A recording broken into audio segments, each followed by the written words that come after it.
এসো তুমি আমার সাথে একটু যৌন মিলন করে নাও, তোমার মনের পিপাসা তুমি মিটিয়ে নাও, আমার যৌবনের পিপাসা একটু মিটিয়ে দাও। তখন ওই আব্দুল্লাহ বলছে, ও মহিলা কে তুমি, একটু তোমার পরিচয় দাও। তখন মেয়েটি বলতে লাগলো, তুমি কি আমাকে চিনতে পারোনি? যে মেয়েটার পিছনে তুমি 2 বছর 4 মাস ঘুরেছ, আমি হলাম সেই মেয়েটা। আজকে তোমার পিছনে আমি দেওয়ানা, তুমি কেন আমার দিকে তাকাও না? একটু তুমি দাঁড়িয়ে যাও, আমার সাথে একটু যৌন মিলন করে নাও। তখন আল্লাহর ওই বান্দা বলতে লাগলো, ও মহিলা মহিলা তুমি আমার হাতটা ছেড়ে দাও, আমার হাতটা ছেড়ে দাও। মহিলা বলছে, এখানে কেউ নাই, শুধু তুমি আর আমি একা, চারদিকটা ফাঁকা, কেউ পাবে না দেখা। কিন্তু আল্লাহর ইমানদার নামাজি বান্দা বলতে লাগলো, ও মহিলা মহিলা এখানে কেউ না থাকতে পারে রে, ওয়ালাইয়ুল কাইয়ুম, আমার আল্লাহ ঘুম থেকে পাক, নিদ্রা থেকে পাক। তোমার পিতামাতা এখানে কেউ না থাকতে পারে, আমার পিতামাতা কেউ না থাকতে পারে, পাড়ার কোনো মানুষ না থাকতে পারে, কিন্তু আমার আল্লাহ স্বয়ং নিজে দেখছেন। একবার তুমি আমার কাছ থেকে সরে যাও।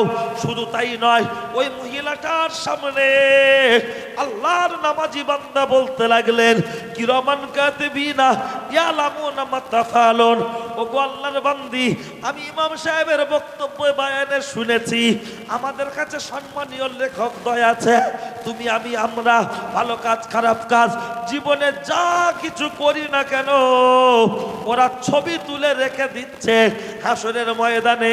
হাসরের ময়দানে তোমার আমার জবান বন্ধ থাকবে, নেকি আর বদি জীবনে যা কিছু হয়েছে আল্লাহ হাতের জবান খুলে দেবে, পায়ের জবান খুলে দেবে, হাত কথা বলবে, পা কথা বলবে।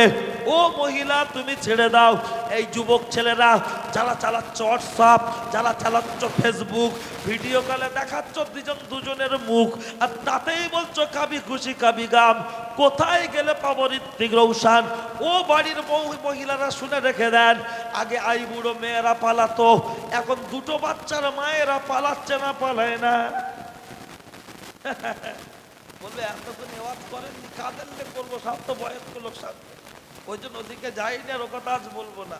তার ফজিলাত হলো শুধু মোবাইল, পালানোর ফজিলাত কি? মোবাইল, কিচ্ছু না। বড় ভাবি হঠাৎ হঠাৎ আচমকায় ঘরে ঢুকলো, চৌদ্দ সব আছে নাকি, কি ব্যাপার? কিছু ছেলে আছে দেখবেন, বিবাহিত ছেলে, একটু রাত ভারী করে বাড়ি যায়, সন্ধ্যাবেলা কাজ হয়ে যায়, ভারী করে যায়, তার মানে ডাল মে কুছ কালা খায়, কাবাব মে হাড্ডি খায়, মিটারের পাশ থেকে ঘুম মারতে হয়। এরা কি মুসলমান না কাওরা না বাগদি?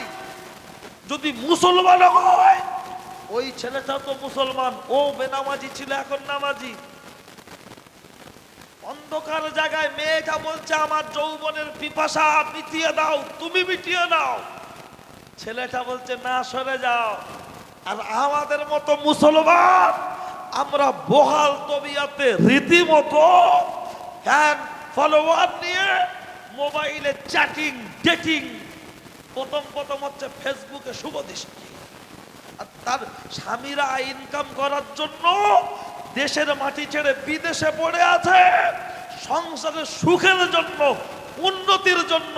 আরে মহিলা, কলজে খেকো, বিশ্বাসঘাতক বেঈমান স্বামীর চোখে ফাঁকি দিয়ে ও আবার বন্ধু জোটাচ্ছে। এরা বিশ্বাসঘাতক বেঈমান মহিলা আছে না নাই? স্বামী ফোন করছে, ব্যস্ত, বলছে অফিস থেকে ফোন এসেছে,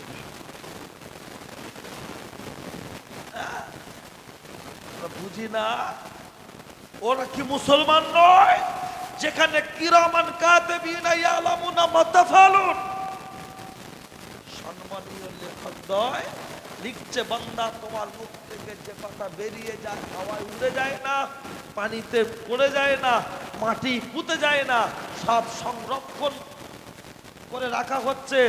যেদিন তুমি অস্বীকার করবে, সেদিনকে তোমাকে ঘুরিয়ে ঘুরিয়ে দেখানো হবে। আমার আগের বক্তা যিনি কাশিমি সাহেব ছিলেন না, বক্তব্য করছিলেন, আমি আস্তে আস্তে শুনছিলাম, আলিয়াউমা নাখতিমু আলা আফওয়াহিহিম ওয়া তুকাল্লিমুনা আইদিহিম, এই আয়াতটা পড়ছিলেন না, সূরা ইয়াসিনের অংশ শুনছিলাম, তার সাথেই তো যুক্ত। শুরুতে উনি শেষের দিকে বলেছিলেন, আর আমিও শেষেরটা তার সাথে মেলালাম। বলুন, তারাও নামাজ পড়ছে, আমরাও নামাজ পড়ছি, আমরা নামাজ পড়ে 2 নম্বরই করছি, আর তারা নামাজ পড়ে ভালো কাজে আদেশ, অসৎ কাজে নিষেধ, হচ্ছে না হচ্ছে না? এটাই তো আমার বোঝানোর বক্তব্য। আমার ওয়াজ মানে ঘটনা বলার উদ্দেশ্য নয়, উদ্দেশ্য হলো তারা ভালো কাজে আদেশ, অসৎ কাজে নিষেধ করছে, আর আমরা নামাজ পড়েও সুদ খাচ্ছি। আমাদের দুর্বলতা, আমাদের ভুলটা আমাদের খুঁজে বার করে আজকের এই জায়গায় দাঁড়িয়ে এ উপস্থিত জনমণ্ডলী, আমি যে কথাটা বলবো বলেছিলাম, সেই কথাটা বলে আমি আমার বক্তব্য ইতি টানবো। কি বলেন তো? আপনাদের মনে না থাকলে আমাকে বলতে হবে। বন্ধন গুরুবুলনটা ইহুদিদের এজেন্ডা কিনা বলবো বলেছিলাম তো, এই কথাটাই বলে আমি আমার বক্তব্য ইতি করব ইনশাআল্লাহ। যেমন এর সাথে ইবলিসেরও সম্পর্ক আছে। তার সাথে, এই বন্ধনের সাথে।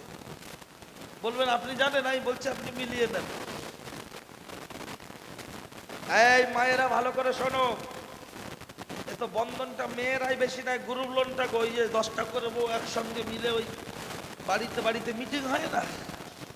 আর বন্ধনে স্যারের সাথে খুব খাতির আমাদের বড় ভাবি। পাশে গিয়ে শুধু ও স্যার, ও স্যার। ঘোষের সাথে এমন করে, মাচলার সাথে এমন করে, মনে হবে যেন ভাবির আগের স্বামীও। এমন ভাব। শুনুন, যেখানে আল্লাহর কোরআন বলছে হারাম, আমি আগে বলেছিলাম আলুর খোলা এমনি কেউ খায় না, চপের ভিতরে দিলে ফেলে না। ইহুদি খ্রিস্টানরা দেখলো, ইসরায়েলের ইহুদি, পৃথিবীর ইহুদিরা দেখলো মুসলমানদের বিরুদ্ধে লড়াই আমরা করছি, কিন্তু ওরা জিতছে কিভাবে? বদরের ময়দানে ওরা ছিল 313, আমরা তো ছিলাম 1000।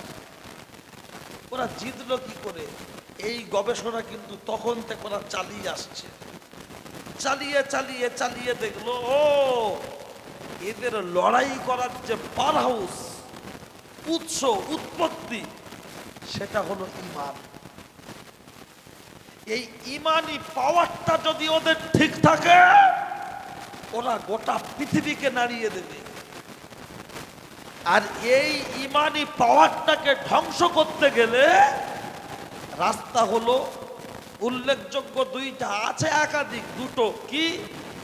একটি হলো হারাম খাদ্য ওদেরকে খাওয়াতে হবে, আর অপরটি হলো বাড়ির মহিলাদেরকে পর্দা থেকে বার করতে হবে।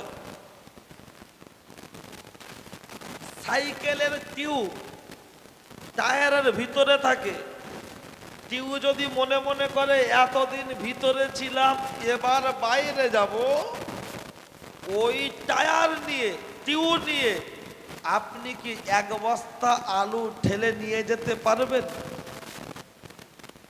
টিউব বাইরে থাকবে, টায়ার ভিতরে যাবে, হবে? কেন হবে না? বলেন, এটা শেডিং এর ব্যাপার।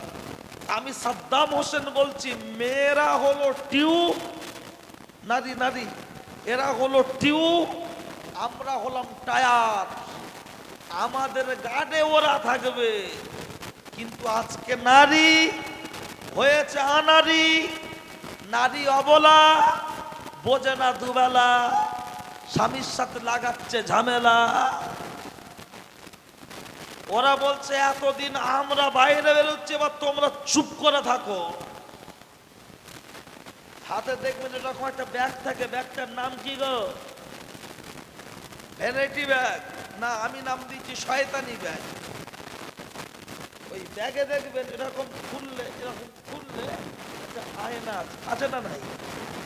এরকম খুললে আয়না। হঠাৎ দেখবেন বাসে ট্রেনে এখান ওখান গলির ভিতরে সকিনার মা ঢুকে এরকম করে, কি ব্যাপার? করে ঠোঁটটা এমন করে নিয়ে তার মানে লিপস্টিক, কি বলে লিপস্টিক বলে তো, হ্যাঁ লাগাচ্ছে। বউ আমার পরবে, ও দেখবো আমি, আমি যদি বলি কি গো একটু চুল টুল বাঁধো না, একটু লাগাও না, বলে চুপ করো, বুড়ো বয়সে ঢং করছে।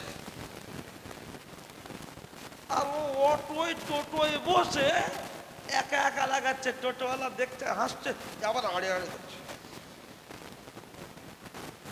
কথা বাস্তব না বাস্তব নয়? শুধু এখানেই শেষ নয়, আমি বলিনি এতক্ষণ, যারা ইউটিউবে জলসা শোনেন আলহামদুলিল্লাহ জানেন, যারা জানেন না ইউটিউবে হোক আর ফেসবুকে হোক, সাদ্দাম হোসেন যুক্তিবাদী লিখলে জলসাও পাবেন, ওখানে ফোন নাম্বারও আছে, পারলে দেখতে।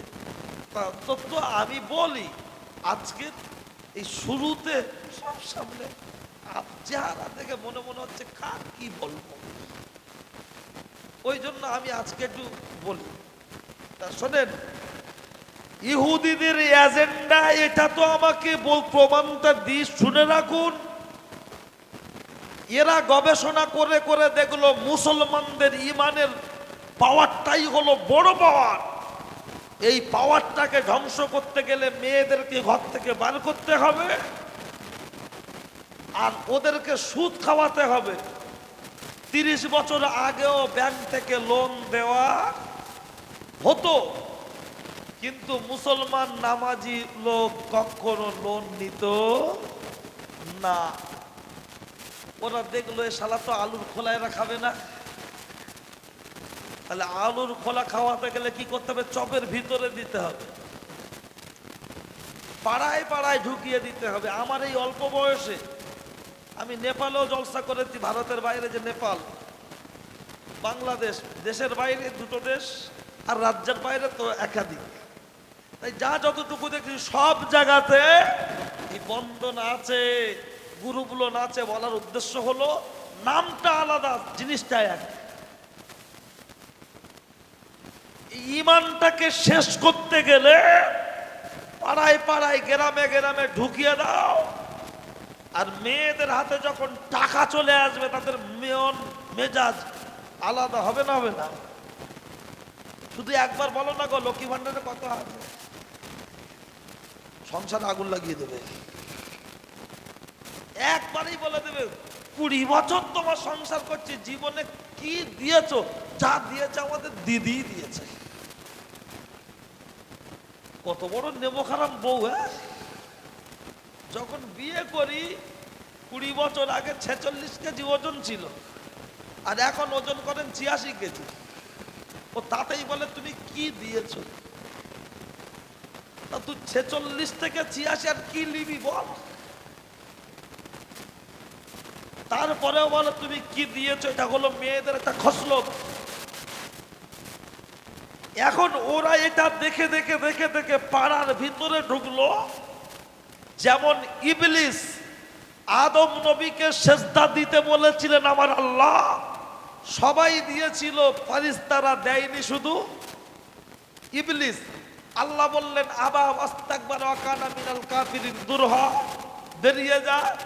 ইবলিস বলল আল্লাহ বেরিয়ে যাব, দাবি আছে অনেকগুলো দাবি, সার কথা হলো এটা যে আল্লাহর কাছ থেকে দাবি দাবার সব নিয়ে বেরিয়ে আসলো যে আমি আদমকে সেজদা না দেওয়ার জন্য বহিষ্কার করছি, ওই আদম সন্তানকে ধোঁকা দিয়ে আমি জাহান্নামী বানাবো। আল্লাহ বললেন তুই আমার বান্দাকে যতই ধোঁকা দিবি, তোর চক্রে থেকে বেরিয়ে এসে যখন আমার কাছে আল্লাহু আকবার বলে সেজদায় পড়ে যাবে, আমি আল্লাহ তার জীবন জিন্দেগির গুনাহ খাতা মাফ করে দেব। বলুন সুবহানাল্লাহ। ইবলিসের খুব মনটা খারাপ। জান্নাতের দরজার সামনে গিয়ে বলছে সালাম আলাইকুম। জান্নাতের দরজায় যে ফারিস্তা দাঁড়িয়ে আছে তার নাম রিদওয়ান। রিদওয়ান বলছে এই তুই সেই ইবলিস না? বলছে হ্যাঁ। বলছে মাথায় পাগড়ি, গায়ে বড় জুব্বা, কোথায় পেলি রে হুজুরের ড্রেস? বলছো কায়দা আছে। তার মানে আল্লাহর কাছে চেয়েছিলেন আমি যেমন খুশি তেমন রূপ ধরতে পারবো। কখনো ছোট, কখনো বড়, কখনো ইঁদুর, কখনো পিঁপড়ে, একদম ছোট। জান্নাতের দরজার সামনে দাঁড়িয়ে বলছে ভিতরে যাব। রিদওয়ান ফারিস্তা বলল হবে না। বলছে কে পারবে? বলছে আমার দোস্ত, ডেকে আনো। এই আমি ভুল বললাম কথাটা। রিদওয়ান বলল হবে না। ওই পাশে দাঁড়িয়ে ছিল ময়ূর বলে একটা পাখি, যে ময়ূর গো, ময়ূরকে বলছে ভিতরে যাব। ময়ূর বলছে আমি পারবো না। বলছে কে পারবে? বলছে পাশে একজন আছে, দেখি কথা বলে। সাপ, সাপকে ডেকে বলছে দোস্ত কি বলছে শোনো তো। সাপ এসে বললো কি ব্যাপার? বলছে ভিতরে যাব। সাপ বললো নো টেনশন, বসে পড়ো। সাপের গালের ভিতরে ইবলিস বসলো। লাড়াতে লাড়াতে লাড়াতে নিয়ে গিয়ে এই মা হাওয়া যেখানে, সেখানেই নামিয়ে দিল। ইবলিস নেমে খুব কাঁদছে। মা হাওয়া দেখে বললেন এই তুমি কাঁদছো কেন? বলছে আমি আমার জন্য কাঁদিনি, আমি তোমার জন্য কাঁদছি। বলছে কেন কাঁদছো? বলছে কান্নার কারণ হলো জান্নাতে আছো, থাকছো, ঘুরছো, খাচ্ছো, কি মজায় আছো। এই জান্নাত থেকে আল্লাহ তোমাদের তাড়িয়ে দেবে, সেটা তোমরা বুঝতে পারবে না, আমি বুঝতে পেরেছি, তাই তোমাদের ভবিষ্যতের কথা ভেবে কাঁদছি। হাওয়া বলছে তাই? বলছে হ্যাঁ। বলছে তাহলে জান্নাতে থাকতে গেলে কি করতে হবে? বলছে জান্নাতে যদি থাকতে চাও নিষিদ্ধ গাছের ফলটা চট করে ছিঁড়ে খেয়ে দাও। আর আল্লাহ কি বলেছেন? খাওয়া তো দূরের কথা, গাছের ধারে কাছে যাওয়া যাবে না। ইবলিস কি বলছে? চট করে ছিঁড়ে খেয়ে নাও। হাওয়া বলছে তাহলে খেতে গেলে আমি তো একা বলতে পারবো না, আমার স্বামীর কাছে যাই। আদম নবীর কাছে যেই বলছে, আদম নবী বলল এই খাওয়া তো দূরের কথা, গাছের ধারে কাছে যাওয়া যাবে না। আদম আলাইহিস সালামের কথাকে হালকা করে দিয়ে মা হাওয়া গাছের ফলটাকে ছিঁড়ে জান্নাতি শরবতের সাথে দিয়ে আদম নবীকে খাওয়াচ্ছে। আদম নবী যেই গালে ঢেলেছেন বুঝতে পেরেছে নিষিদ্ধ গাছের ফল আছে, গলাটাকে চেপে ধরলো, গালের ভিতরে আঙুল দিল, বমি তুলে বমি করে বার করে দিলেন। খাক আর নাই খাক, নিষেধ ছিল গাছের ধারে কাছে না যায়, সেখানে খাক আর নাই খাক, গাছের কাছে গিয়েছে মানে আল্লাহর হুকুম অমান্য। গায়ের পোশাক খুলে পড়ে গেল। এরপরে আরো কথা বাড়ানোর উদ্দেশ্য নয়, মনে রাখুন, আমি আর ওদিকে যাচ্ছি না। গায়ের পোশাক খুলে পড়ে গেলে পর্যন্ত মনে রাখুন সাপের বিষ কেন গালে আল্লাহ দিলেন? এই সাপের গালে তো বিষ ছিল না, ওখান থেকে আল্লাহ বললেন এই গাল থেকে জান্নাতি খুশবু বার করে দিচ্ছি, গালে বিষ ঢেলে দিচ্ছি। সারা জীবন তোর জন্য শাস্তি হলো, তোর বুকে পা ছিল, পা খুলে নিচ্ছি, তোর শাস্তি। সারা জীবন পা দিয়ে বুক দিয়ে হাঁটবি, আর আদম সন্তান তোকে দেখতে পেলে লাঠি নিয়ে জামাই নাস্তা দেবে। সাপ দেখলে আমরা চুপ করে থাকি না, লাঠি নিয়ে খুঁজি কেন? বুঝলেন? হ্যাঁ, মেয়েদের যে মাসে মাসে শরীর খারাপ হয় কেন? উৎস কথা থেকে বললে এখন অনেক কথা এখান থেকেই সব বেরোবে। তো যাক, মনে রাখুন হ্যাঁ উপস্থিত জনমন্ডলী, ময়ূরকে ডেকে বলা হলো এই ময়ূরের দিকায়। ময়ূরের প্যাকম ছিল 600।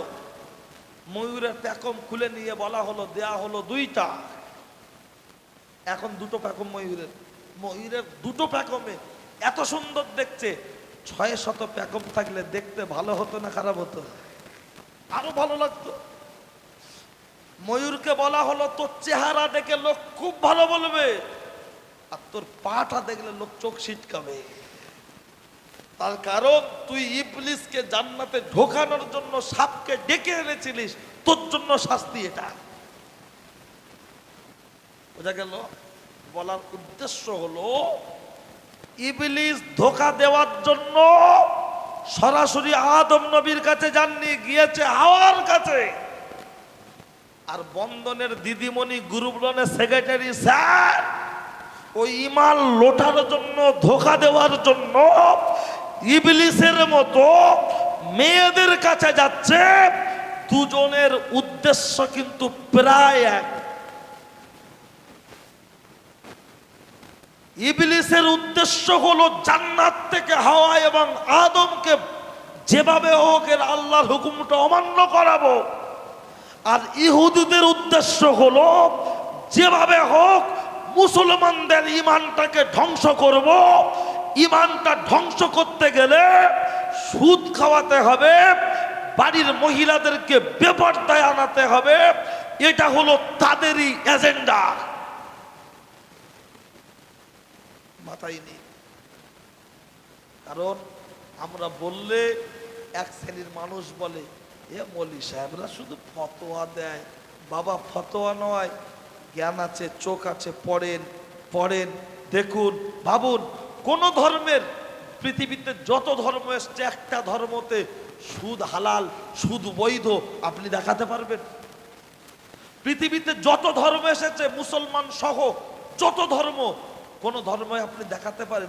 আপনার ইসলাম ধর্ম সহ যত ধর্ম আছে দেখাতে পারবেন মদ বৈধ আছে? সবাই অবৈধ বলেছে। আমার আল্লাহ তো বলেছেন, তারপরেও অন্যান্য দলমতে, এই আপনার অন্য জাতিতেও তাদের ধর্মগুরুতেও ধর্মগ্রন্থে নিষেধ আছে। আমরা কিন্তু তাদের প্রাধান্য দিই না, তারা দেয় না, আমরাও তাদের কথাটাকে গুরুত্ব দিই না। সব ধর্মেতেই পিতামাতাকে সম্মান করার কথা বলা হয়েছে। কোন ধর্ম পিতামাতাকে অ্যাভয়েড করে নি, কিন্তু আমরা গুরুত্ব দিই না। যাক, বললে কথা অনেক। আমি নিজেতে স্টেজে বসে আছি, আমার পাগুলো ঠান্ডায় যেন কেমন হচ্ছে, কষ্ট হচ্ছে। আপনারা নিচেই বসে আছেন, আপনাদের না জানি কত কষ্ট হচ্ছে। তারপরেও এত মানুষ যে বসে আছেন, আল্লাহ পাকের লাখো শুকরিয়া। এই ঠান্ডাতে এত মানুষ, এতক্ষণ তো মানে একটা বাজতে যায়, মানুষ কত প্রেশান, একটু ঘুমায়, কিন্তু আপনারা একভাবে বসে নসিহত শুনছিলেন। কমিটির ভাই